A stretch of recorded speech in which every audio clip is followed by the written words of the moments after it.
आता एक गंभीर व चिंताजनक बातमी पुढे येत आहे. उमरेड शहरापासून 4 किलोमीटर अंतरावर असलेल्या सेव गटग्राम पंचायतमध्ये 12 ते 14 या अल्पवयीन वर्षाच्या मुलांना गावात पाणी सोडण्याच्या कामावर ठेवले असल्याचे व्हिडिओ व्हायरल होते आहे.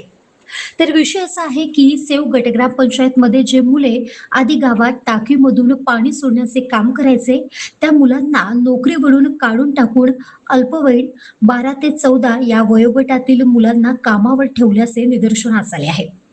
खरं पाहता कायद्याने अल्पवयीन मुलांना कामावर ठेवणे, बालमजुरी करून घेणे हे गुन्हा असताना देखील या ठिकाणी अल्पवयीन मुलांना कामावर ठेवल्याने याविषयी उमरेड पोलीस स्टेशनमध्ये तक्रार सुद्धा देण्यात आली आहे. तेव्हा यावर विशेष कार्यवाही व्हावी अशी मागणी केल्या जात आहे. आता उमरेड पोलीस या गंभीर विषयावर काय कार्यवाही करतात याकडे संपूर्ण जनतेचे लक्ष आहे. महादर्पण न्यूज करिता भूपेश पाठराबे, उमरेड.